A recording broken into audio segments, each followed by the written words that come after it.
One Kawan TV1.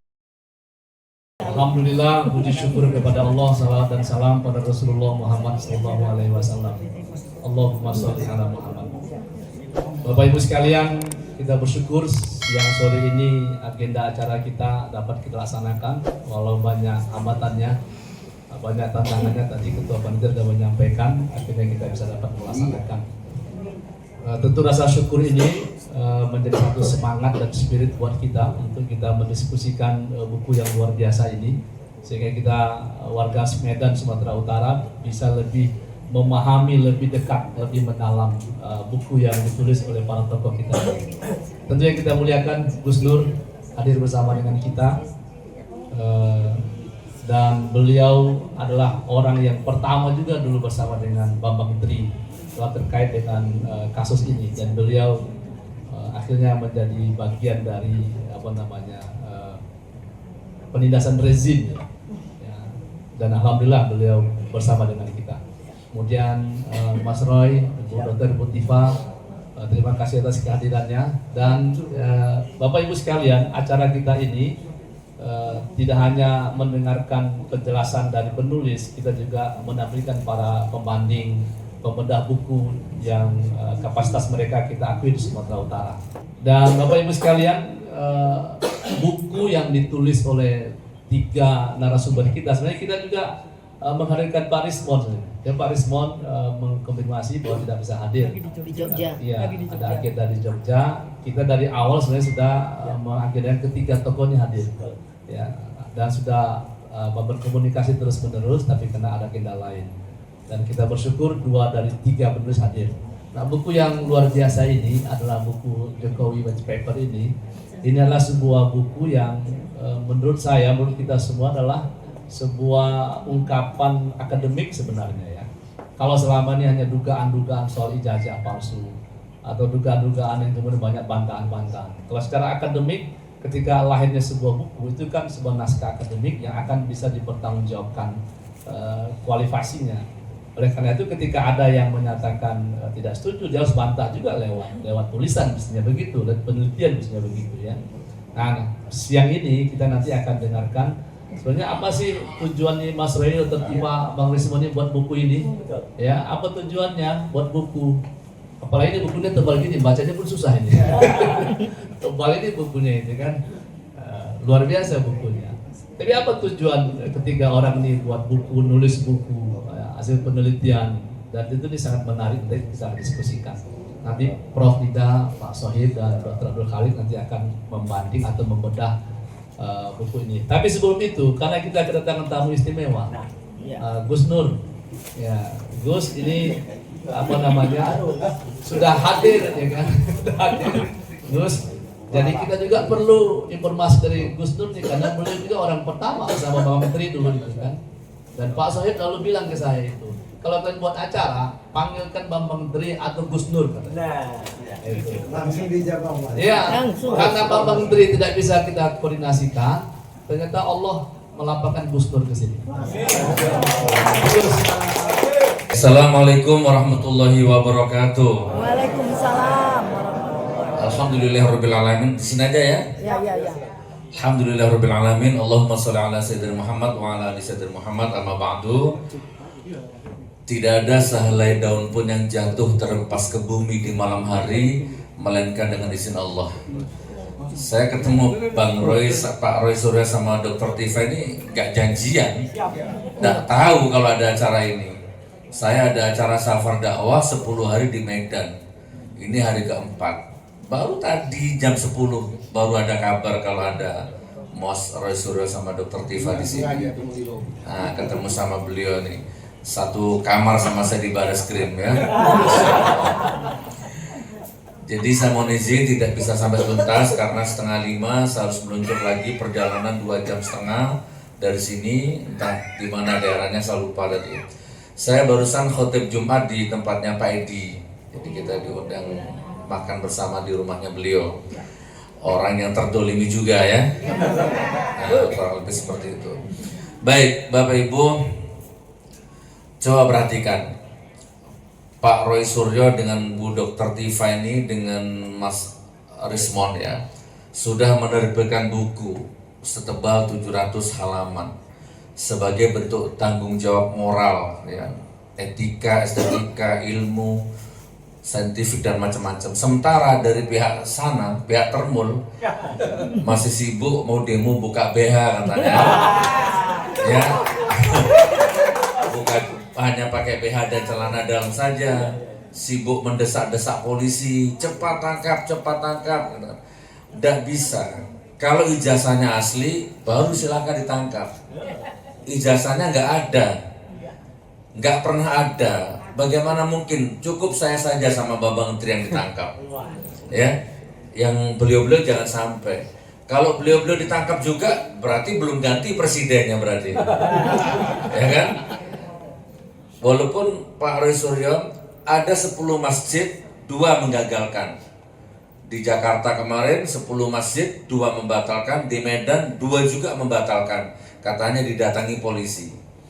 Nah ini saya juga heran, kok masih ada polisi intimidasi masjid-masjid ini, padahal presidennya udah ganti. Nah ini tanda-tanda bahwa kekuatan geng Solo itu masih ada. Tapi sebagai umat Islam, sebagai pejuang di jalan kebenaran, haram hukumnya takut kepada siapapun termasuk geng Solo. Kan gitu ya. Nah saya akan mengulang kata-kata saya yang saya sampaikan beberapa minggu yang lalu sama beliau juga di Malang. Bapak Ibu, di ruang sidang. Nah, jadi kalau saya, Mas Roy Suryo debat di TV, walaupun sampai gontok-gontokan, itu nggak ada kekuatan hukumnya. Ya cuman kekuatan opini tetap ada ya. Cuman kekuatan hukumnya nggak ada. Palsu, asli, palsu, asli. Ya hanya gitu-gitu aja. Yang naik rating TV-nya, gitu kan? Tapi gak ada kekuatan hukumnya. Tapi kalau Bapak Ibu tahu sebenarnya di balik layar debat-debat kita di TV itu jelas kelihatan. Kami ini kalau debat di TV begitu break iklan, kami ngalir. Kami sibuk dengan pikiran kami masing-masing. Mereka sibuk konsolidasi. Kamu nanti nyerang, kamu nanti gini ya, kamu. Mereka sibuk begitu gas. Gitu ya. Jadi luar biasa, mereka tuh memang benar-benar cari makan memang, cari jabatan. Nah, ya, kalau kita insya Allah mencari ridho Allah ya, mencari kebenaran. Alhamdulillah kita doakan Bu Dr. Tifa dan Mas Roy Suryo mudah-mudahan nggak jadi komisaris. Ya. Mudah-mudahan ya. Baik Bapak Ibu, di ruang sidang, saya di sidang di Solo 6 bulan. Jaksa penuntut umumnya tuh mendatangkan 35 saksi. Guru sekolahnya, teman sekolahnya, kepala sekolahnya didatangkan semua. 35 saksi. Semua ditanya sama jaksa, sama pengacara juga. Pernah lihat nggak ijazah aslinya? Semua menjawab tidak, belum. Itu kejanggalan pertama. Nih ya, direkam. Saya nggak mungkin bohong. Jejak digitalnya ada. Waktu itu sidang terbuka untuk umum. Pernah lihat ijazah asli? Tidak pernah. Pernah lihat ijazah asli? Tidak pernah. 35 saksi. Itu kejanggalan yang pertama. Yang kedua, ada saksi, saya lupa namanya, ibu siapa. Dia disumpah dengan Injil. Karena dia mengaku Kristen, ya sudah, disumpah dengan kitab Al-Injil. Dengan menyebut nama Tuhan Yesus Kristus saya bersumpah bla bla bla gitu ya di depan hakim. Nah, ketika dia duduk jadi saksi, dicecar dengan pengacara kita, ternyata di BAP-nya dia di situ ada kata-kata, saya sebagai umat Islam sangat keberatan bahwa Al-Quran dipakai alat bermubahalah untuk membohongi orang bla bla bla bla. Gitu kan? Pengacara saya kaget pengacaranya, loh. Bu, bukannya tadi Anda disumpah pakai Injil, agamanya Kristen. Lah ini kok mengatasnamakan orang Islam. Saya keberatan Al-Quran dijadikan alat mubahalah membohongi gini. Ini gimana ini? Dari situ heboh persidangan. Ya, langsung kita buka semua itu BAP dari 35 saksi itu ternyata plek copy paste. Gitu ya. Jadi ini kerjanya polisi nih ya. Luar biasa polisi, diazab Anda besok sama Allah. Mana kalau ada polisi di sini? Diazab Anda, bukan polisi Solo, bukan di sini maksudnya. Dan di sini insya Allah enggak ya. Jadi copy paste saja BAP-nya itu Pak. Jadi ibarat Anda ini 10 orang diperiksa, BAP-nya sama, kan enggak mungkin. Itu kejanggalan yang kedua. Nah akhirnya klimaksnya, puncaknya, saya debat sama jaksanya itu. Pak jaksa, ini pidana. Beban pembuktiannya ada di Anda. Anda menuduh saya menebarkan fitnah, menebarkan berita bohong, menebarkan kepalsuan, macam-macam. Oke, sekarang tunjukkan yang asli. Karena dipegang Anda itu kan fotokopi. Nah, sekarang tunjukkan yang asli dan itu wajib. Menurut undang-undang, nanti biar Mas Roy Surya yang jelaskan. Wajib karena itu sebagai alat bukti juga di sidang. Nah, ternyata nggak bisa. Jaksanya nggak bisa mendatangkan yang asli. Padahal di Solo itu sidangnya itu. Akhirnya saya keceplosan, tapi saya yakini dan saya nggak menyesal. Pak Jaksa, kalau Anda nanti bisa datangkan ijazah aslinya, saya cium kakimu di depannya Pak Hakim. Dan saya akan minta maaf kepada media 7 hari 7 malam. Dan saya akan minta maaf kepada keluarga besarnya Pak Jokowi. Alhamdulillah, sampai sidang selesai, ijazah aslinya nggak pernah ada. Sampai detik ini. Nah, lalu jaksa penuntut umum mendatangkan saksi ahli dari MUI, Majelis Ulama Indonesia. Ngakunya begitu waktu itu, di depan hakim. Pengacara, jaksa, sama-sama nanya sama saksi ahli itu. Kiai, pakai surban macam-macam. Pak Kiai, menurut Pak Kiai bagaimana mubahalanya Gus Nur? Nah, Pak Kiainya jawab, tidak sah. Mubahalanya Gus Nur itu nggak benar. Itu menodai agama. Nah, hakimnya nanya, pengacaranya nanya, jaksa juga nanya. Lalu yang benar itu bagaimana Pak Kiai? Yang benar itu mubahalah itu harus dua belah pihak. Ya, Gus Nur sama pihak Jokowi itu yang benar. Kiainya ngomong begitu Bu, di depan hakim.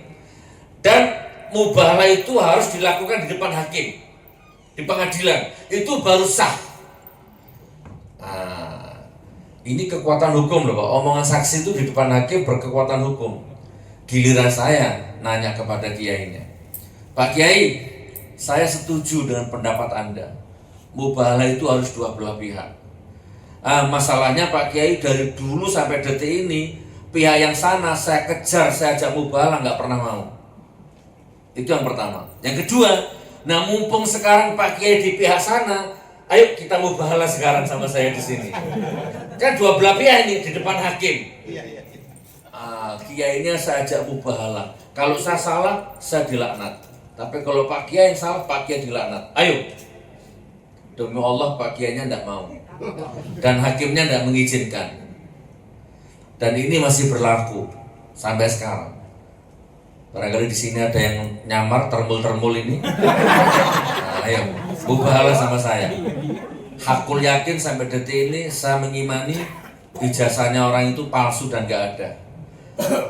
Terlepas dari risetnya Pak Roy Surya dengan Bu Dr. Tifa ini, saya mengalami penderitaan batin, pengalaman batin sendiri. Jadi itu iman saya mengatakan bahwa memang tidak ada. Dan saya pertanggungjawabkan dunia dan akhirat. Jadi Bapak Ibu, insya Allah Bapak Ibu sekarang berada di ruangan yang benar, ya di pihak yang benar, insya Allah. Jadi nggak perlu buka BH, ya nggak perlu desak-desak polisi, desak-desak nggak perlu konferensi pers yang bela-bela nggak perlu. Bapak Ibu membela mantan pejabat yang sudah jelas-jelas korup, bohong, dusta, dibela mati-matian. Ingat, catat omongan ini, bismillah, hotel ini saksinya, rezim terkutuk laknatullah, siapapun yang merapat ke sana, kiai, gus, habib, ulama, profesor, doktor, apapun merapat ke sana, dia akan hina dan dihinakan oleh Allah. Amin. Ya, dan sudah banyak buktinya. Profesor, doktor, kiai, haji, habib, pengasuh pesantren, gus merapat ke sana, sekarang jadi sampah peradaban sejarah. Hilang karomahnya, hilang auranya, hilang yoninya. Sebut saja satu, si Noel misalkan, penyembah Jokowi masuk penjara juga. Ada lagi Sylvester Matutina, begitu sombongnya, ternyata tersangka, sekarang nggak berani tampil di umum. Dan menyusul yang lainnya nanti, insya Allah dihinakan sama Allah. Wa qul ja'al haqq wa zahaqal batilinal batilakana zahuqa. Kalau kebenaran sudah datang, yang batil, yang dolim pasti hancur. Sebagai penutup, kalau tangan Anda masukkan ke air, basah. Kalau tangannya Anda masukkan ke api, terbakar. Atau kalau Anda lempar benda ke atas, pada titik tertentu, menit tertentu, dia akan berkurang kecepatannya, lalu dia akan kembali ke bawah. Hukum gravitasinya begitu. Nah, sama Bapak Ibu. Imanku mengatakan rezim geng Solo laknatullah terkutuk sampai kapanpun. Dosanya terlalu besar. Ya, jadi tidak lama lagi Anda mau seminar di sini, tidak seminar di sini, Pak Roy Suryo mau bikin buku, tidak bikin buku, tetap dia akan dihancurkan sama Allah. Itu hukum alamnya.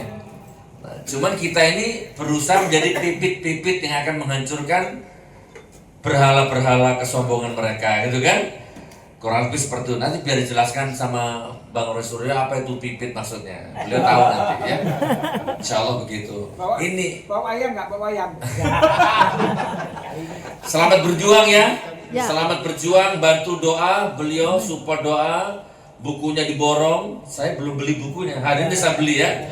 Beli bukunya karena insya Allah itu akan jadi nilai ibadah. Bantu doa, mudah-mudahan kezaliman ini akan segera dihancurkan sama Allah ya. Mulai dari pusat sampai daerah, Solo, Jakarta sampai Medan dihancurkan sama Allah.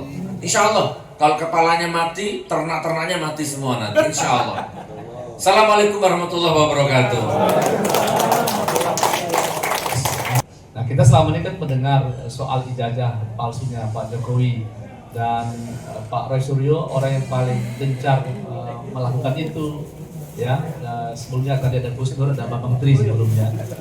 Begitu luar biasa untuk mengungkap itu. Dan ketika Pak Jokowi jadi penguasa, presiden tentu dia punya kekuatan untuk bisa menghadapi itu semua.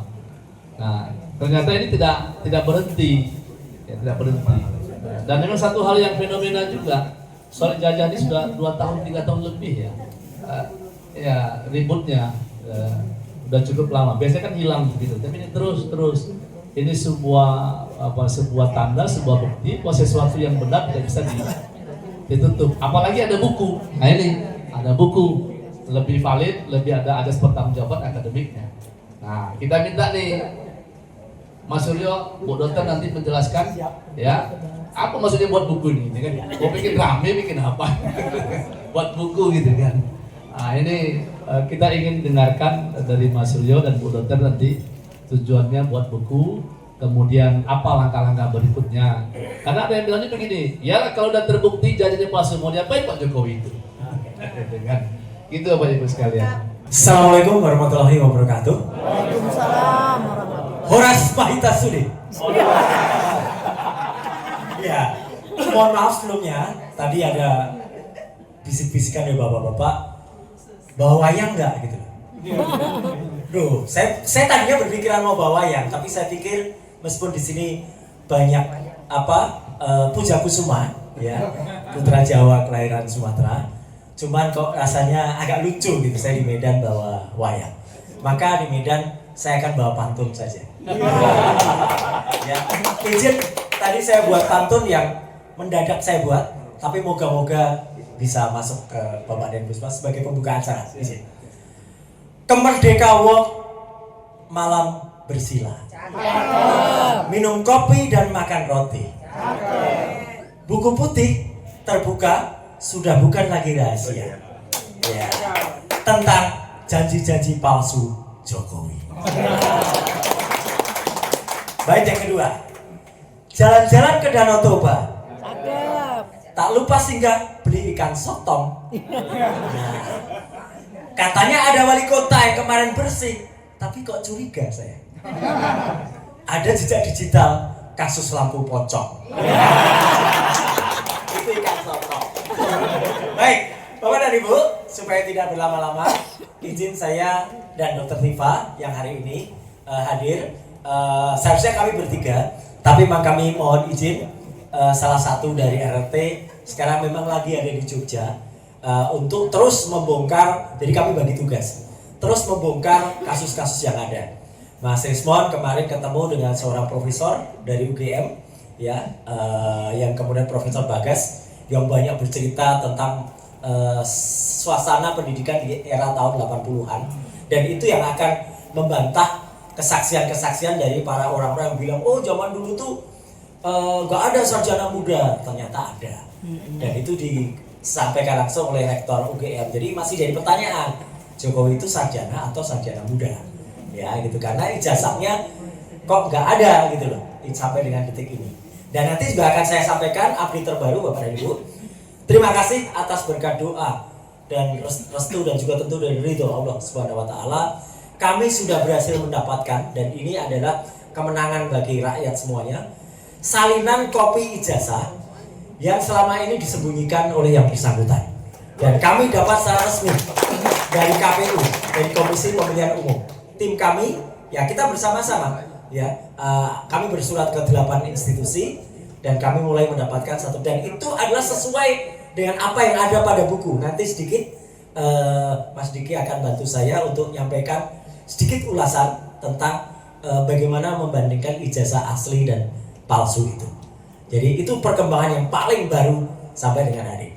Izin Bapak dan Ibu, jadi buku ini memang kami rancang ya untuk bisa dibaca secara mudah. Artinya Bapak dan Ibu tidak perlu harus langsung khatam buku ini ya. Susah ya. Lebih baik menghatamkan 114 surat ya dalam Quran. Jelas itu ya. Kalau buku ini dibaca sedikit-sedikit per bab, itu insya Allah sudah akan masuk. Dan buku ini memang kami susun bertiga. Paling depan tulisan saya, kemudian di tengah ada tulisannya Bang Respon, paling belakang kesimpulan, dan itu menarik banget, itu tulisannya Dr. Tifa yang membahas tentang, nanti akan diceritakan langsung oleh beliau, tentang bagaimana ilmu neuropolitika. Neuropolitika adalah belajar, karena dokter beliau itu belajar menggunakan, mempelajari simpul-simpul saraf, urat-urat yang ada di otak dan lain sebagainya, untuk mengetahui bagaimana pandangan ke depan politik seseorang.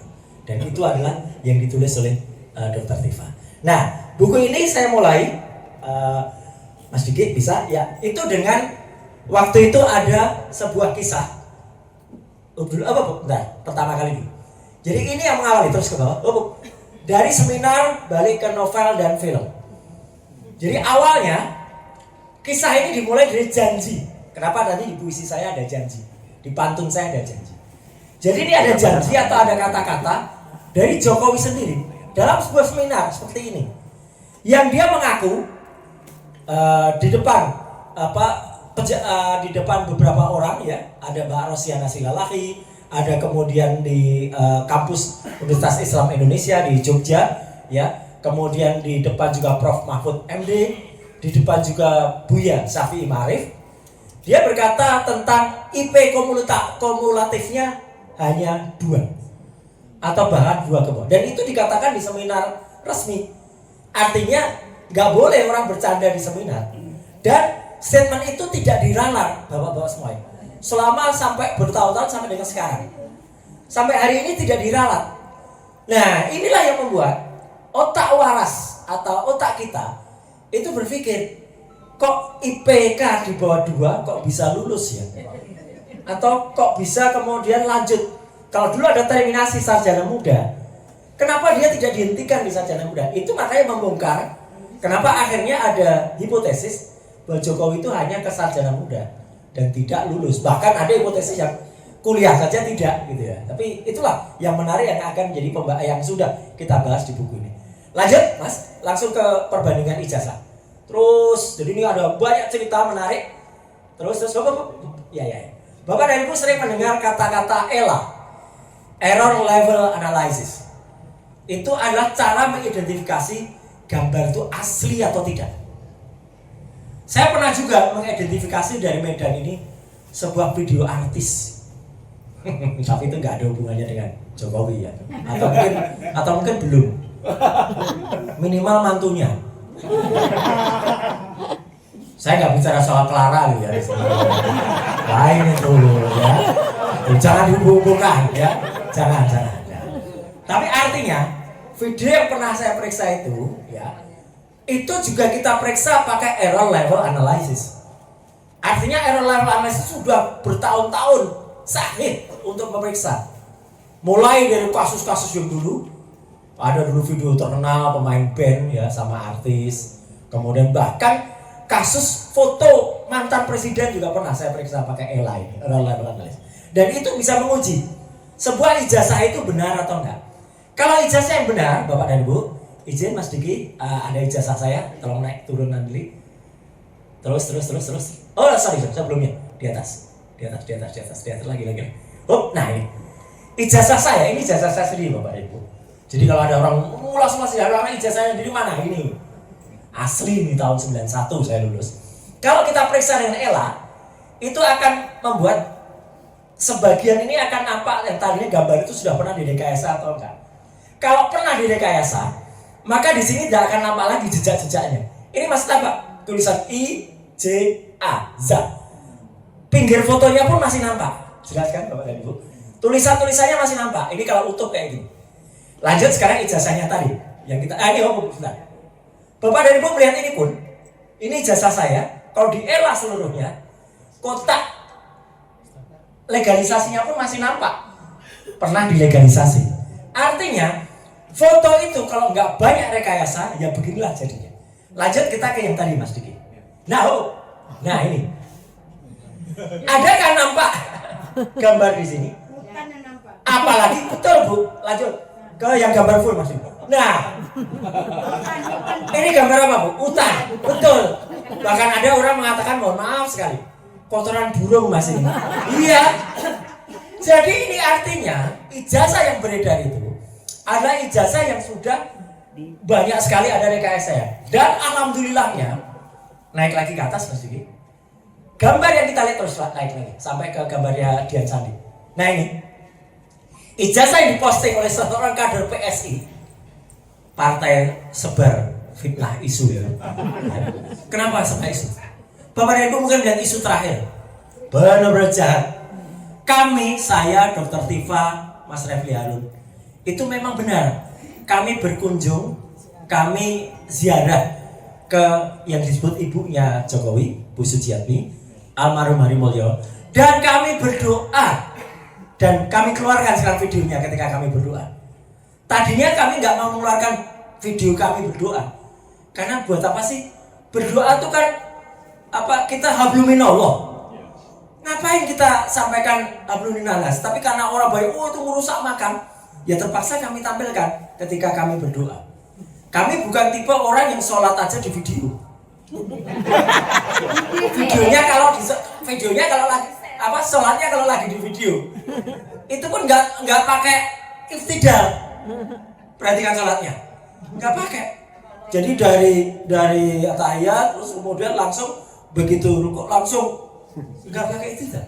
Ya. Bahkan dulu ada yang pernah bersaksi, Pak Ngabalin kalau nggak salah, dulu pernah bersaksi. Pak Jokowi itu kalau sholat, saya menyaksikan ketika sholat luhur, lafalnya bagus sekali. Bapak Ibu kalau luhur sama asar pakai lafal nggak? Nah itu, kok bisa tahu? Kalau luhur itu lafalnya bagus sekali. Ya. Wah ini memang. Oke, kita ingat. Jadi kami difitnah kemarin. Kami merusak makam. Astagfirullah. Kami itu berdoa di depan makam. Memang baru dikeluarkan. Lihatlah postingan Dr. Tifa yang terbaru. Ya itu ada. Yang di Twitter.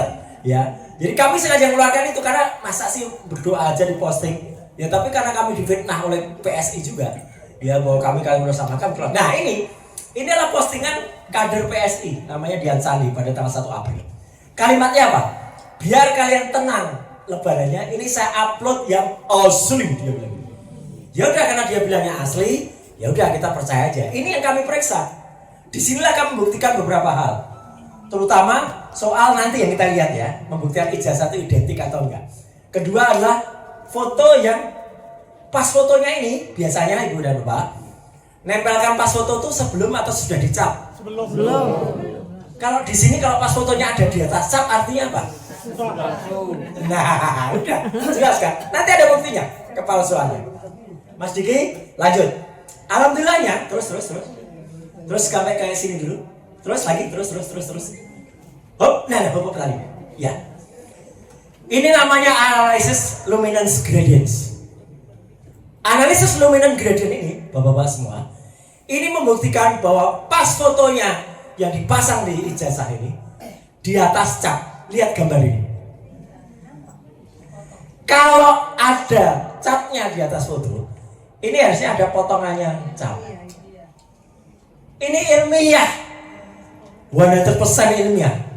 Jadi ini jelas-jelas membuktikan bahwa pas fotonya itu memang ditempel di atas cap, dipotong pada jasnya, sehingga belakangnya memang ada capnya, tapi khusus di jasnya dia diganti orangnya pada jas dan wajah. Jadi artinya yang ini palsu. Dan apa, Bapak dan Ibu?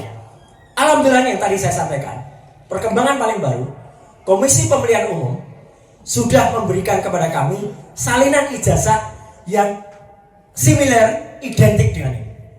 Berarti artinya apa? Palsu ijazahnya. Satu lagi yang ingin saya sampaikan, Mas Diki, perbandingan ijazah. Terus. Foto nggak usah aja. Nah ini nih, ini nih. Ijazah yang ditampilkan oleh Mabes Polri, turun dikit, Mas Diki, mohon turun lagi. Justru lebih buruk dari yang Dian Sandi tadi. Ini ijazah yang ditampilkan pada saat konferensi pers. Jadi kalau ada orang mengatakan, ya itu saya tulis detail di buku ini. Pada saat jumpa pers Mabes Polri, kalau mereka punya yang asli, kan mereka tampilkan yang asli, bukan hanya fotokopi. Logikanya apa? Kepolisian kalau malah nampilkan fotokopi. Fotokopi aja yang udah terlipat ini, ada tetesan kopi. Iya kan? Dan itu langsung mengingatkan kami, mohon maaf kalau kami tadi terlambat masuk sini karena kami tadi minum kopi dulu. Di mana tadi? Tempatnya yang apa nanti? Toh ya. Pokoknya saya tadi langsung ingatnya, wah ini hubungan antara Medan dan Singapura. Perdana Menteri Singapura Goh Chok Tong. Kopi Kok Tong. Clara dipergikan ke Singapura. Clara lagi ya.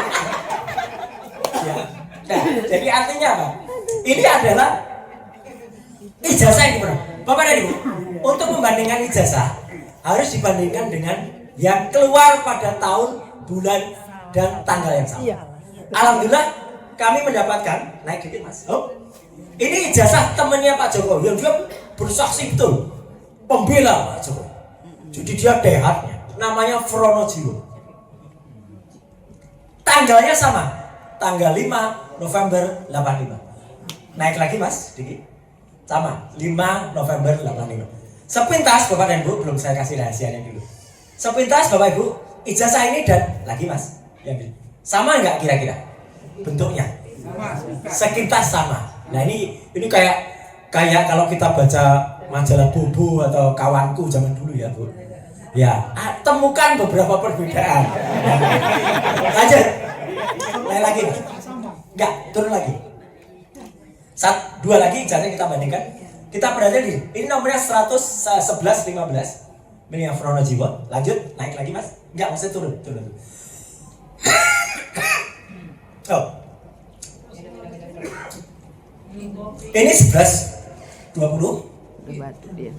Maaf, miliknya Pak Jokowi. 1115 miliknya Fronojiwo. Satu lagi kita bandingkan 1117 miliknya Sri Murtiningsih. Ini naik lagi Mas. Nah ini Sri Murtiningsih. Sama 1116 miliknya almarhum Hari Mulyono. Bapak dan Ibu perhatikan. Naik turun lagi Mas. Ya oke. Naik dikit. Naik lagi dikit. Oh enggak, maksud saya. Dikit lagi. Turun ke bawah. Anak muda kalau lu terlalu semangat. Nah, turun lagi. Turun lagi dikit. Oh, ya, cakep. Bapak dan Ibu, satu ijazahnya Jokowi dengan 3 ijazah lain ini.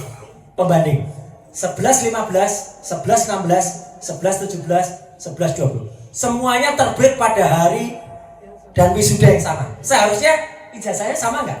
Sama. Ibu dan Bapak, siapa yang bisa menemukan perbedaan dari ijazah? Perhatikan Bapak dan Ibu, letak huruf Z-nya dengan logo ini. 3 ijazah sebelumnya, Z-nya lebih masuk ke dalam. Ijazah punya Jokowi, Z-nya agak lebih tinggi ke atas. Itu satu yang paling berbeda. Sebenarnya ada 6 perbedaan, tapi yang paling nyolok 2 nih. Yang kedua, huruf A pada tulisan sarjana. Sarjana di sini A-nya masuk ke dalam. A di sini A-nya lebih masuk ke dalam. A di sini A-nya lebih masuk ke dalam. A-nya Jokowi keluar dia dari logo. Artinya, kalau Bapak dan Ibu pernah ke percetakan, misalnya pernah ke Medan Post atau Sumber Express, koran yang sama pada hari yang sama, itu mesti sama persis. Kecuali kita minta ke koran itu, Pak. Bapak wartawan kenal, jurnalis senior. Kalau kita cetak ulang, Pak, kadang-kadang masang platnya geser. Begitu geser, jadilah ini. Logis gak Bapak dan Ibu? Ijazah yang sama pada wisuda sama hari yang sama, platnya geser. Gak logis, berarti ini dicetak pada hari dan waktu yang berbeda. Sudah palsu. 99,9%. Lagian fotonya di belakang, stempelnya di belakang fotonya.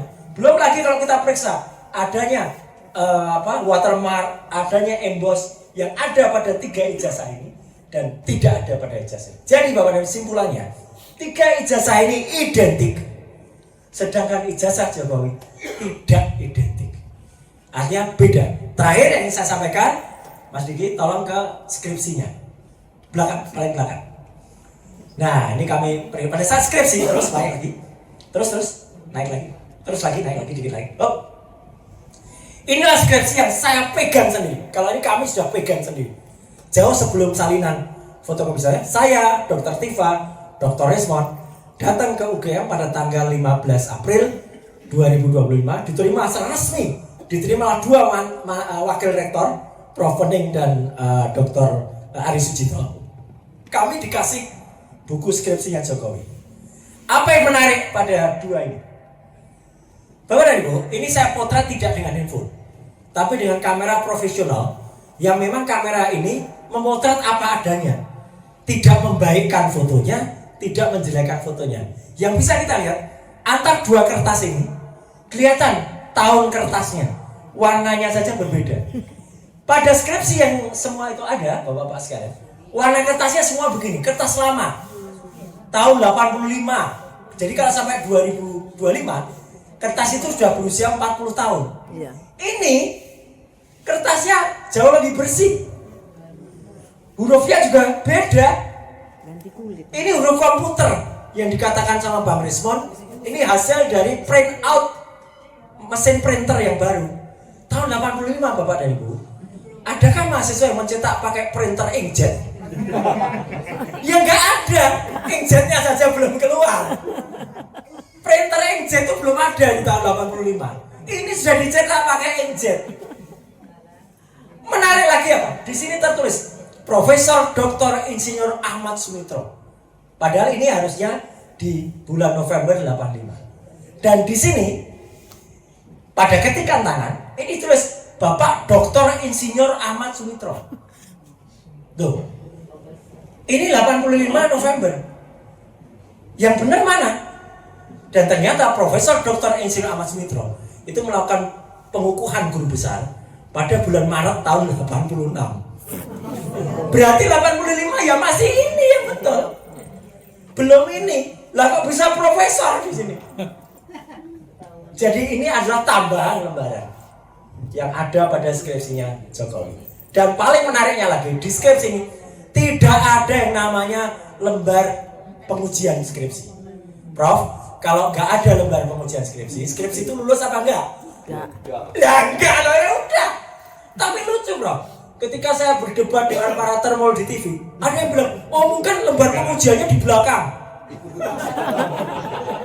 atau jatuh. Ini orang nggak pernah bikin skripsi, lembar pengujian ada. Dan yang paling menarik juga, di antara nama-nama di sini tidak ada nama seorang yang sangat terkenal yang disebut sebagai dosen pembimbing skripsinya Jokowi, yang ada videonya bolak balik. Lanjut Mas, gambar terakhir kita lihat. Inilah fenomena Pak Kasmujo. Jadi Bapak dan Ibu, insya Allah kalau membaca buku ini tidak akan mengatakan RRT Royalist Montiva itu omon-omon. Semua kami ceritakan secara sistematis, insya Allah secara kronologis, dan di sini ada juga bukti pengakuan Pak Kasmujo. Gambar terakhir Mas, ketika respon ketemu dengan Pak Kasmujo, datang ke rumahnya, dan Pak Kasmujo mengatakan, saya bukan dosen pembimbing skripsi, saya juga bukan dosen pembimbing akademiknya. Dan last but not least, Bapak dan Ibu, karena kita baca buku ini sebagai bonus ini sebelum Dr. Tifa, apa rencana kami selanjutnya? Nah, saya boleh buka kaos ya Bapak dan Ibu. Ini Jokowi white paper sudah. Ya, berikutnya akan kita bongkar soal dinasti Jokowi. Nah, apa itu dinasti? Isinya ini. Nah, Jokowi white paper. Ini Bu. Ya. Cocok tagline-nya tadi ya. Jadi AJMG ya. TB. Ya. Adili lepas saja. Kasih saya tuh lepas. Ya udah, lepas. Sekalian. Ya. Sekalian biar nampak. Terima kasih, Pak. Sekalian biar nampak. Jadi begini, Bapak Ibu. Pasti ada pertanyaan. Mas, kok Anda julid banget sih? Ulek-ulek keluarga Jokowi. Ya belum, yang satu belum terlalu kita. Karena apa? Karena mereka ini pejabat publik, Bapak dan Ibu. Iya. Pejabat publik sesuai dengan Undang-Undang Keterbukaan Informasi, ada juga di buku ini. Undang-Undang Keterbukaan Informasi dasar di Undang-Undang Dasar pasal 28 ayat F dan Declaration of Human Rights. Ya. Kita berhak, Bapak dan Ibu. Gaji kita, uang kita itu yang membayar mereka. Mereka itu adalah pelayan kita. Harusnya memberi kepada kita. Jadi, meskipun dia udah mantan, tapi kalau seorang presiden itu harus mau dibuka. Sampai kapanpun seorang presiden itu adalah pejabat publik. Mau sudah lewat, mau sudah pensiun, apalagi dia sekarang adalah Dewan Pengarah di Danantara, dia adalah pejabat publik. Yang kedua Pak, ini Wapres. Jadi Bapak dan Ibu, dengan izin dan restu mohon izin, kami akan menerbitkan buku selanjutnya. Judulnya adalah Gibran Black Paper. Kenapa black? Karena lebih kotor rekamnya. Rekam jejaknya sangat kotor. Mulai dari bahasa kasarnya di akun Kaskus namanya Fufu Fafa. Itu 99,9% clear adalah Gibran. Saya sudah uji sejak lama dan bahkan tidak bisa mengelak lagi. Ya karena apa? Dia lupa bahwa dia pernah mendaftar wali kota dengan sebuah nomor handphone 085 sekian belakangnya 33 dengan tangan dia sendiri, dengan tanda tangan dia, tulisan tangan dia ketika dia daftar wali kota tahun 2020 dia daftar sebagai wali kota Solo dan itu adalah namanya dia dan nomor handphone itu yang tercatat untuk login kalau kita akses ke Kaskus akunnya Fufu Fafa. Kasar banget dia bahasanya, wah luar biasa kasar, hate speech. Dan lagi apa? Kenapa black? Karena pendidikan dia itu ngakalin. Nanti kita akan sampaikan semuanya di buku itu. Mulai dari SMP-nya nggak jelas di Singapura, SMA-nya yang tidak lulus, SMA-nya bahkan mau mencoba mengakali pakai UTS Inserts di Sydney. Padahal UTS Inserts itu kursus untuk matrikulasi mau masuk UTS. Itu dipakai untuk ijazah dan itu memang sudah terjadi kebohongan.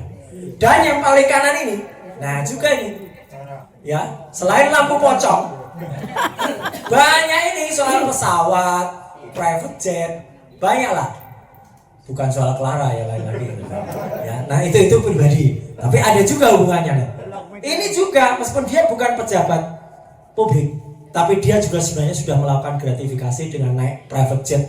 Ketika mengantar istrinya nebeng waktu itu, dan nebeng itu milik pesawat milik Ganye. Ganye itu pengusaha Sofi yang ada di Singapura. Banyak sekali nanti ceritanya dan insya Allah Bapak dan Ibu kita akan ketemu pada beberapa minggu atau bulan ke depan Dan yang kita bahas bukan Jokowi white paper, tapi Gibran black paper. Sekian, terima kasih. Wassalamualaikum warahmatullahi wabarakatuh.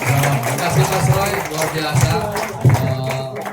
Sekalian, Bapak Ibu, untuk melengkapi penjelasan dari Mas Roy, kita dengarkan dari Bu Dokter melengkapi penjelasan. Nanti habis itu baru kita dari para pembanding kita ini, dan jam 4 nanti kita istirahat untuk sholat. Ya. Silakan Pak Bu Dokter, silakan. Apa? Wah, jangan. Nanti Bapak ada. Silakan Bu Dokter.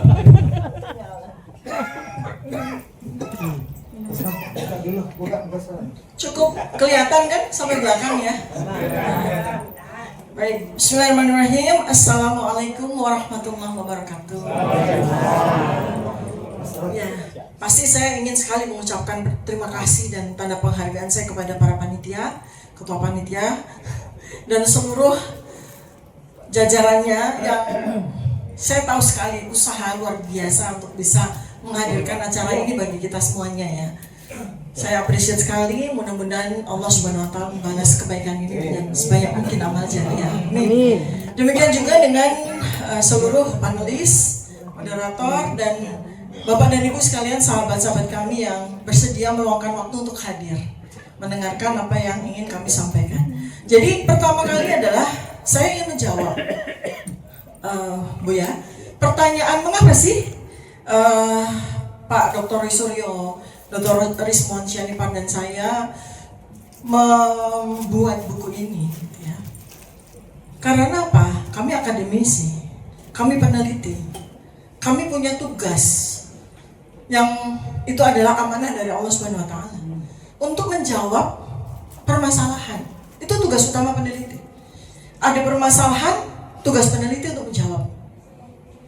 Kemudian yang kedua, ada pertanyaan yang menimbulkan kegelisahan, menimbulkan kegaduhan, menimbulkan pertanyaan, dan lebih dari itu, pertanyaan tentang ijazah Jokowi ini menimbulkan luka batin yang luar biasa bagi seluruh rakyat Indonesia. Bayangkan, kurang lebih 11 tahun sampai dengan hari ini, rakyat Indonesia terpecah belah antara yang percaya bahwa ijazah Jokowi asli dan yang percaya bahwa ijazah Jokowi palsu. Mau diselesaikan sampai kapan pertanyaan ini? Dan dampaknya apa? Kalau pertanyaan ini tidak segera dijawab, suatu ketika nanti, ketika ada pilpres untuk memilih presiden yang ke-20, kita akan menemukan lagi calon presiden dengan ijazah palsu. Atau calon presiden yang ke-80 nanti akan lagi. Jadi kita harus berhentikan. Pertanyaan ini kita jawab. Jawaban apa yang terbaik? Ilmiah. Tidak ada jawaban yang terbaik untuk menyelesaikan silang sengkarut dan pertanyaan besar kecuali dengan metode ilmiah. Dan qadarullah Bapak dan Ibu, kami ini melakukan penelitian. Itu awalnya tidak ada yang mengkomandoi. Tidak ada yang menjadi pelopor, tidak. Saya secara pribadi sudah melakukan penelitian itu sejak tahun 2022. Mas Roy pasti punya tanggal tertentu ya, di mana? Saya sih tahu Mas Roy itu udah meneliti sejak tahun 2017, benar ya Mas? Jauh sebelum saya. Saya terusik itu karena apa? Karena ada 2 orang jadi korban. Tadi kita sudah saksikan korban pertama Gus Nur, yang kedua adalah Pak Bambang Tri. Bayangkan, di penjara bertahun-tahun, total 5,5 tahun Pak Bambang Tri itu, keluarganya hancur, dia kehilangan masa produktivitas 5,5 tahun, bayangkan. Coba bayangkan Bapak dan Ibu, kita tidak diberi hak kita untuk melakukan produktivitas kita sebagai manusia, sebagai kepala keluarga, sebagai umat, sebagai bagian dari masyarakat sosial selama 5,5 tahun. Itu kerugiannya bisa puluhan tahun untuk generasi selanjutnya, untuk anak-anak beliau, kan begitu ya. Tega sekali begitu. Sementara objek yang dijadikan sebagai bahan untuk memenjarakan beliau berdua itu sampai hari ini nggak muncul. Sampai dengan hari ini tuh nggak ada barangnya. Coba bayangkan betapa kejamnya. Dan sekarang dengan kemudian kami membongkar tentang ijazah itu melalui sebuah metodologi ilmiah yang kami kuasai, ya, saya pun juga baru tahu ya bahwa Bang Rismon itu juga melakukan penelitian secara terpisah. Kami melakukan penelitian di tempat kami sendiri-sendiri. Mas Roy di Jogja waktu itu sebelum beliau pindah ke Jakarta, saya di Jakarta, Bang Rismon di Bali G. Kami nggak pernah komunikasi. Saya dengan Mas Roy memang kenal sehingga ya kita lihat ya perkembangannya dari hari ke hari di sosial media gitu kan. Tapi Mas Rismon kami nggak ngerti. Kita dipertemukan tanggal 15 April 2025. Dan sejak itu kemudian kami bersepakat, ayo kita segera kebut hasil penelitian kita masing-masing dan kemudian kita bukukan. Ya. Jadi buku ini kami tulis tepat 1 bulan. Tetapi penelitian sudah kami lakukan sejak bertahun-tahun yang lalu. Dan tugasnya dengan buku ini terbit, tugas kami sebagai peneliti, sebagai akademisi, sebagai ilmuwan selesai. Kami lega sekali karena secara ilmiah kami berhasil membuktikan bahwa ijazah Joko Widodo memang palsu. Yang mana yang palsu? Ya yang disampaikan oleh kader PSI itu. Dan itu juga diakui oleh Pak Joko Widodo, ada rekaman videonya ya, bahwa Pak Joko Widodo juga mengaku ijazah versinya Dian Sandi yang diupload tanggal 1 April 2025 adalah ijazah beliau. Artinya itulah satu-satunya ijazah yang beredar, dan ternyata itulah bukti yang justru menunjukkan bahwa ijazah itu palsu. Terkonfirmasi beberapa hari yang lalu dengan jawaban surat yang kami sampaikan kepada KPU Pusat bahwa ternyata fotokopi dari ijazah yang didaftarkan oleh Joko Widodo di tahun 2019 untuk meraih presiden yang kedua itu sama dengan ijazah yang diaku asli, tadi sudah disampaikan oleh Pak Roy. Ya, jadi itu semua cocok dengan hasil penelitian kami. Jadi Bapak dan Ibu, buku ini, Jokowi's White Paper ini adalah sebuah kunci kotak Pandora. Ternyata terbukti bahwa setelah buku ini terbit, semua orang dari mana-mana itu mengeluarkan bukti-bukti satu demi satu. Bahkan ada 3 institusi yang sengaja maupun tidak, saya pikir mereka tuh sengaja, 3 institusi yang sangat penting membuka misteri dari ijazah ini. Gak main-main Bapak dan Ibu, 3 institusi nomor 1 itu Bareskrim sendiri. Di tanggal 22 Mei 2025 ketika melakukan konferensi pers tentang ijazah, baru di situ kita tahu bahwa Joko Widodo itu menempuh studi di Kehutanan UGM itu bukan dari sarjana, tapi dari sarjana muda. Kita baru tahu.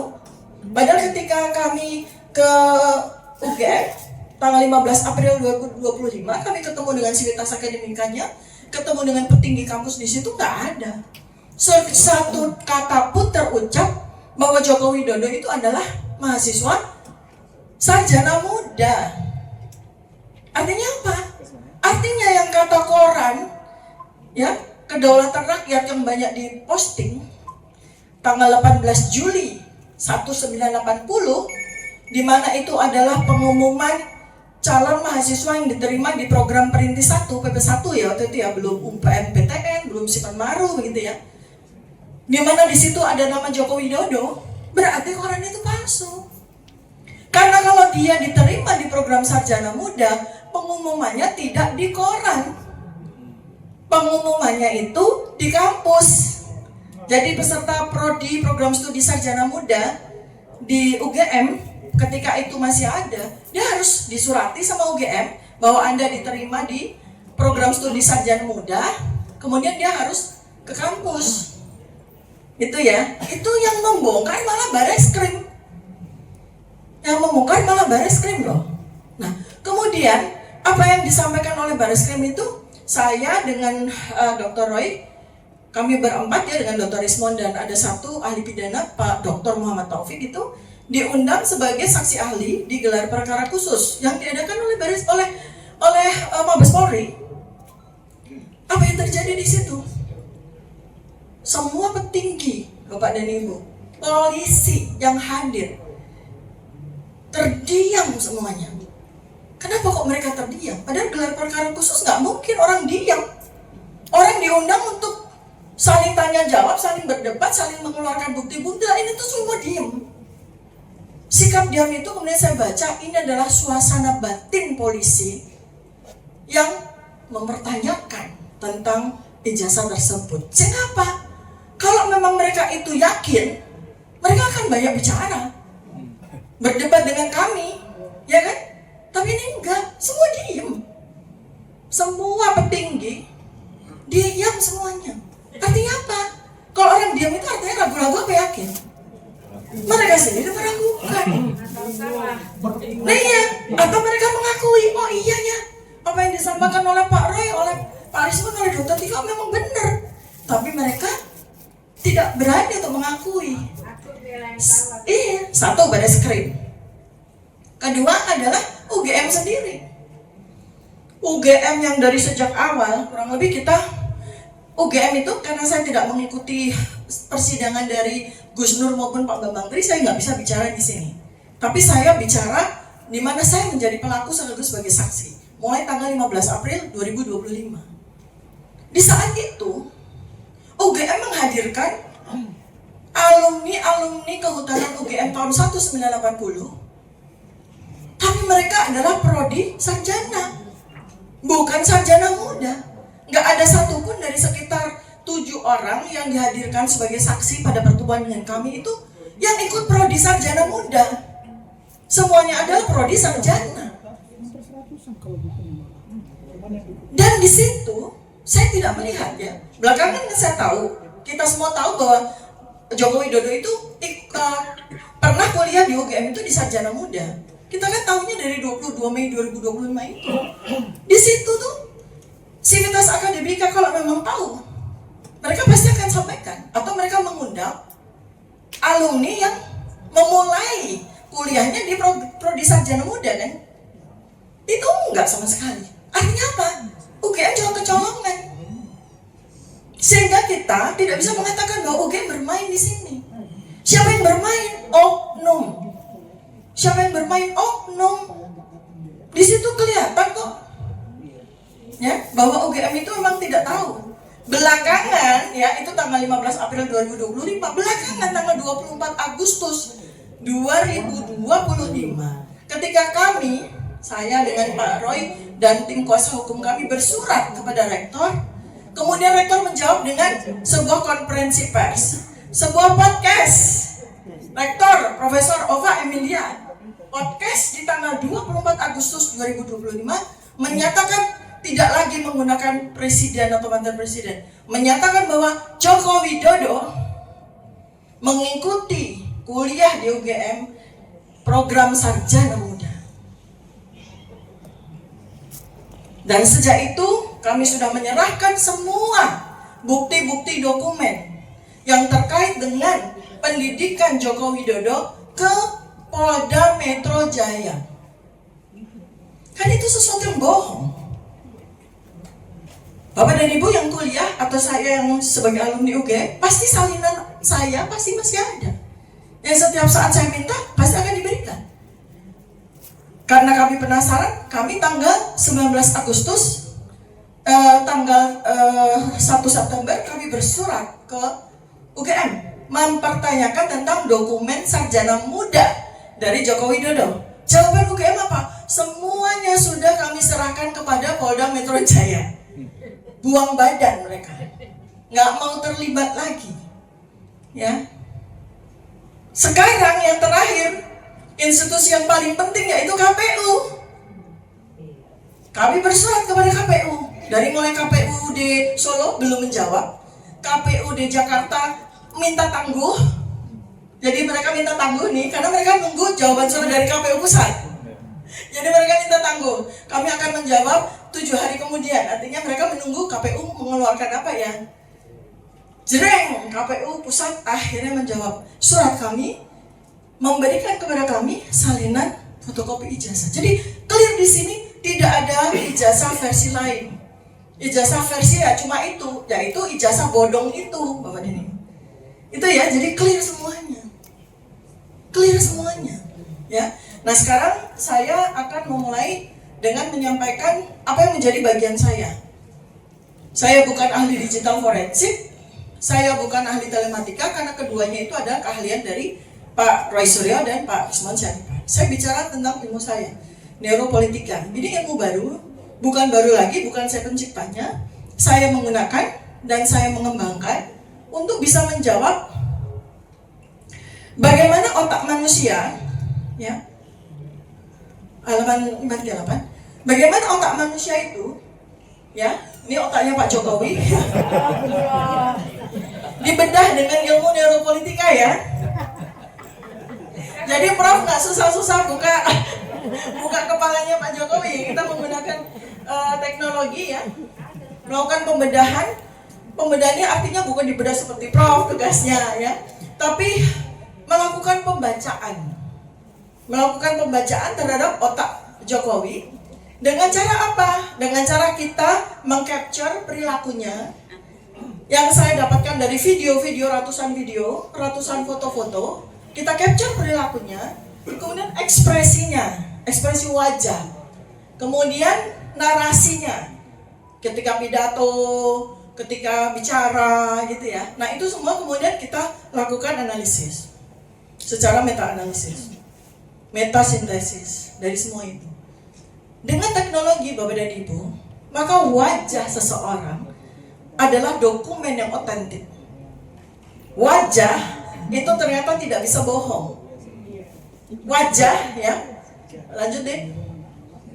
544 coba kita lihat wajahnya Pak Jokowi. Oke. Lanjut. Di yang ada wajahnya Pak Jokowi. Wajahnya Pak Jokowi. Bawa terus. Nih. Nah.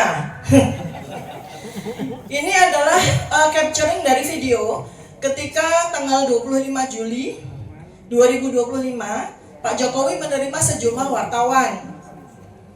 Ya, ini saya capture. Ya. Nah, di situ kemudian saya lakukan analisis bagaimana perilakunya pada saat menyampaikan jawaban atas pertanyaan wartawan terkait dengan dosen pembimbing skripsi dan dosen pembimbing akademik. Bagaimana narasinya? Ya, dan itu terlihat dengan jelas bahwa dia tidak menyatakan apa adanya, alias bohong. Ya. Jadi pada video ini nanti di buku sudah saya buat linknya ya, sudah saya tulis linknya sehingga Bapak dan Ibu bisa klik. Artinya data saya otentik. Di situ pertanyaan dijawab dengan sebuah perilaku yang perhatikan baik-baik Bapak dan Ibu ya. Orang itu kalau bohong tidak mampu menatap mata dari yang bertanya. Ya, itu udah pasti. Dan saya hitung secara statistiknya. Artinya bukan sekedar sebagai sebuah kesan atau opini, tapi analisis statistik membuktikan bahwa memang betul. Setiap kali bohong, Pak Jokowi itu nggak pernah menatap mata dari orang yang bertanya kepadanya. Kemudian yang kedua adalah repetisi. Jadi repetisi itu pengulangan. Ya, oh tidak, dosen pembimbing skripsi saya memang bukan Pak Kasmojo. Dosen pembimbing skripsi saya memang bukan Pak Kasmojo. Jadi ulang-ulang. Ya, dosen pembimbing skripsi saya adalah Bapak Profesor Doktor Insinyur sambil merem. Karena ingat. Bapak Profesor Doktor Insinyur Ahmad Sumitro, gitu ya. Nah itu dari situ otak kita itu mengeluarkan sebuah data yang tercapture di wajah, menghasilkan sebuah dokumen. Ya, itu ilmu neuropolitika itu seperti itu. Sehingga ini mesti hati-hati nih ketika masyarakat Indonesia mendapatkan ilmu ini di buku Jokowi's White Paper. Apa artinya? Ilmu kalau benar secara metodologis itu bisa dipakai berulang kali dan menghasilkan sebuah simpulan yang sama. Artinya apa? Dipakai oleh siapa? Oleh calon gubernur nanti. Coba Bapak Ibu pakai ilmu yang saya tulis untuk melihat apakah calon gubernur ini bohong atau jujur. Calon presiden ini bohong atau jujur. Itu sudah saya tulis metodologinya. Tidak hanya dipakai untuk Jokowi saja, tidak. Jadi ini hati-hati nih. Makanya pejabat juga ketakutan. Contoh, baru-baru saja saya, Mas Roy ya, kami kan mau bersurat kepada semua fraksi di DPR, semua komisi di DPR. Salah satu yang berani untuk menerima kami adalah fraksi PKS. Kami diterima pukul 10 sampai pukul 11.30. Mas, lega dong, lama ya. Tapi yang paling terjadi ketika kami hadir, sudah datang, itu anggota-anggota fraksi itu bolak-balik, bingung. Sampai akhirnya jam 10 itu kami baru diterima di jam 11. Hanya setengah jam. Ya, berani tapi hanya setengah jam. Artinya apa? Mereka ketakutan. Karena ternyata ya, ini adalah sebuah informasi yang kami terima dari media. Ada media bisa di searching ya, 60% pejabat itu ijazahnya bodong. Banyak ya. Gimana mereka nggak takut menerima kita? Iya, gimana mereka nggak takut menerima kita kan? Ya, jadi sama. Dan kita sekarang nggak perlu harus cari tahu dokumen asli gimana. Kita cukup dengan ilmu neuropolitika itu cukup melihat wajah saja, cukup melihat ekspresinya saja, cukup melihat narasinya saja. Nah, terkait dengan narasi, di Pak Jokowi ini kan aneh ya, kita semua kan masyarakat akademis. Saya yakin Bapak dan Ibu kan pernah kuliah di mana? Di UGM, di USU, di mana? Setiap orang yang menjalani sebuah strata sekolah tertentu itu akan menghasilkan narasi yang sesuai. Misalnya begini, lulusan SD, mohon maaf ya, gak mungkin dia bicara seperti seorang sarjana. Demikian juga nih sebaliknya. Bagaimana seorang sarjana UGM ini ya, kebetulan kami mungkin Bapak dan Ibu ada yang lulusan UGM, tadi ada ya Bapak yang lulusan teknik elektro ya. Kita itu punya batas untuk nilai bahasa Inggris, TOEFL dan MKDO kita. Sehingga tidak mungkin seorang sarjana UGM itu ketika bicara bahasa Inggris tuh be walk the talk. Nggak mungkin. Tidak mungkin. Tidak cocok dengan nggak cocok, nggak mungkin. Jadi itu baru narasi. Lalu kemudian kemiskinan naratif ya. Nah sekarang saya mau tunjukkan ya bagaimana sebuah ekspresi kemudian perilaku itu bisa kita kuantifikasi dan kita hitung secara statistik, menghasilkan sebuah 558D. Kita lihat ya. Terus. Ini ya. Nah ini ya, stop. Nih, perhatikan ya dari sisi angkanya. Kemunculan narasi ini dari 2019 sampai 2025, ya, 6 tahun.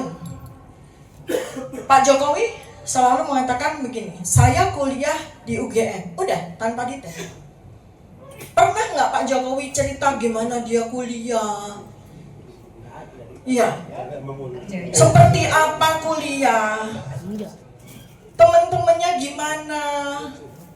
Ya. Kita nggak cukup orang bicara saya kuliah di UGM terus kita percaya. Ya mohon maaf. Kalau Bapak Ibu percaya, Anda kurang update. Nggak mungkin seseorang yang pernah kuliah hanya bilang saya kuliah di UGM, nggak mungkin. Yang teman sebangku. Kuliah kok teman sebangku. Ada kuliah teman sebangku.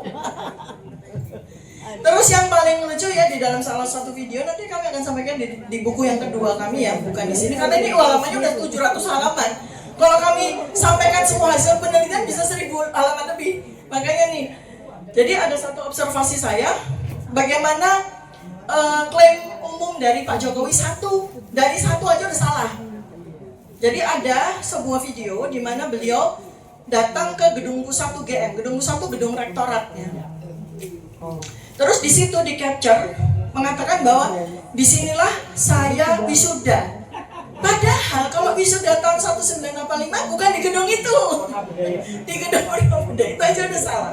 Kemudian lanjut lagi, saya ketika kuliah sambil menunggu jam kuliah, saya nongkrongnya di sini.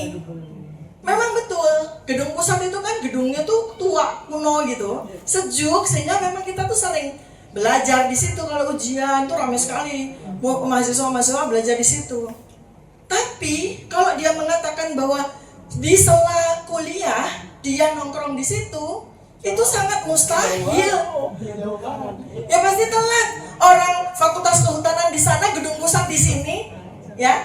Nah seperti itulah narasi-narasi yang keliru ya. Ya, nah jadi saya kuliah di UGM tanpa sebuah detail yang menunjukkan bahwa ini orang pernah kuliah atau tidak itu 18 kali, 52%. Artinya apa? Itu sudah valid bahwa bisa dipastikan dia tidak pernah kuliah di UGM.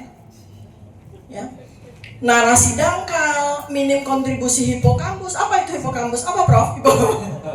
Jadi gini, hipokampus ya, coba deh ke atas yang saya mau tunjukkan ya.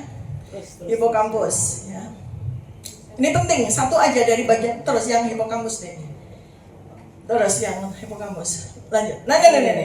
Nah, itu ya area di situ tuh namanya hipokampus. Jadi, Bapak dan Ibu, orang kalau mengingat sesuatu yang terjadi pada dirinya, pada kehidupannya 40 tahun yang lalu, ingatan itu tersimpannya di hipokampus, di bagian situ tuh. Bentuknya apa? Bentuknya film, bukan bentuk narasi. Bentuknya film. Jadi ketika kita direkall, gimana itu waktu masa kuliah? Yang kita ingat itu, wah, yang kita ingat itu pasti dekilnya teman-teman kita, bandelnya kita dulu, kita bolos, nitip absen, gitu-gitu loh. Itu yang akan, kenapa? Ketika kita ditanya KKN gitu ya, kita nggak jawab KKN saya di desa Ketoyan. Ya, desa Ketoyan, kecamatan mana? Wonosegoro, Kabupaten. Enggak. Saya dulu KKN tuh, kalau saya karena dokter ya, saya bikin sunatan massal. Nah kayak gitu. Anaknya anaknya kabur mau disunat. Ceritanya begitu. Tapi ketika saya ditanya, kuliah KKN Dr. Tifa di mana? Bentar. Saya tuh di Magelang, tapi saya lupa persisnya di mana gitu. Malah nggak ingat. Tapi yang saya ingat ya itu betapa serunya waktu KKN.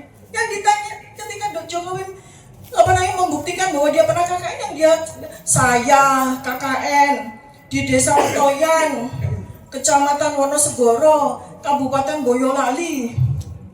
Yang dia ingat itu adalah ingatan yang ada di prefrontal cortex, ingatan yang dipelajari, dia hafal.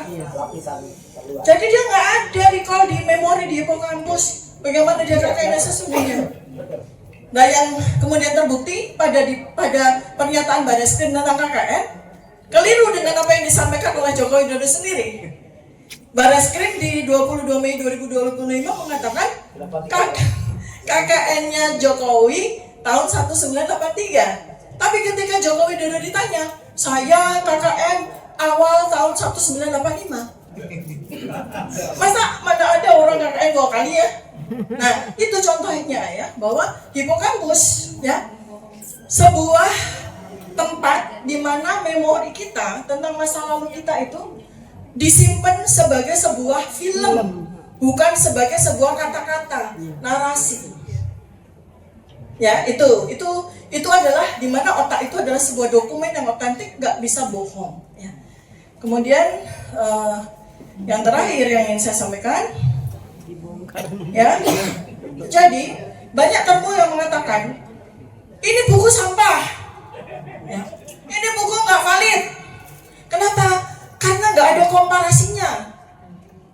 Metodologi tidak selalu membutuhkan komparasi, apalagi ini kasus satu-satunya di dunia, bahkan mungkin di dunia. Dari 8 presiden ini satu-satunya presiden yang antik ini loh. Seunik ini dan senyebelin ini. Nah itu dia. Jadi kita nggak mungkin ada komparasinya. Ada memang beberapa presiden, perdana menteri di dunia itu memasukkan ijazah doktor. Kalau mau dikomparasi, ada beberapa kasus. Terus terjadi apa ya? Mereka dipecat. Bahkan ada yang dipenjarakan.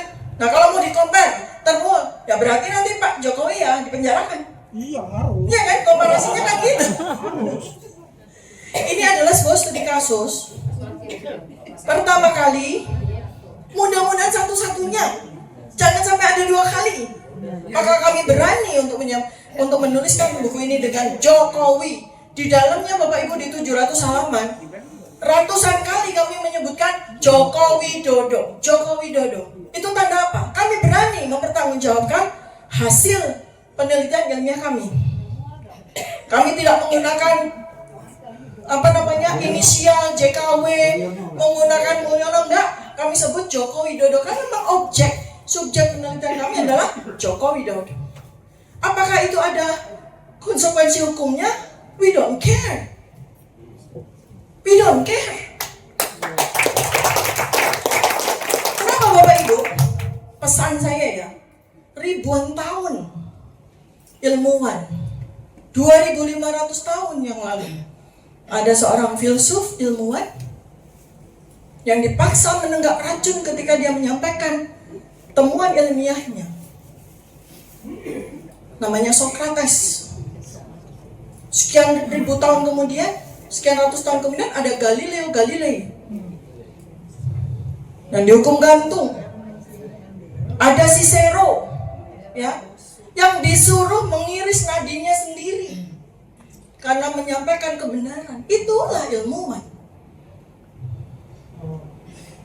Ya tentu saja kami juga harus berjuang untuk menegakkan hukum, bahwa kalau seorang ilmuwan menyampaikan kebenaran itu areanya bukan area hukum. Kalau memang kami mau dibantah, bantahlah dengan ilmu, bantahlah dengan penelitian yang lain. Jangan bantah dengan narasi, apalagi narasinya termul. Itu pembodohan. Dan masyarakat Indonesia, saya yakin sejak beberapa tahun terakhir ini mencerdas dengan cepat. Alhamdulillah. Bahkan penelitian yang terakhir terkait dengan hasil penelitian kami yang kami bukukan di Jokowi's White Paper ini, 93% netizen percaya bahwa ijazah Joko Widodo itu palsu. Ya, demikian yang bisa saya sampaikan. Mudah-mudahan nanti ada pertanyaan. Terima kasih atas perhatian dan mudah-mudahan memberikan pencerahan. Assalamualaikum warahmatullahi wabarakatuh. Assalamualaikum. Terima kasih dokter, luar biasa. Senang.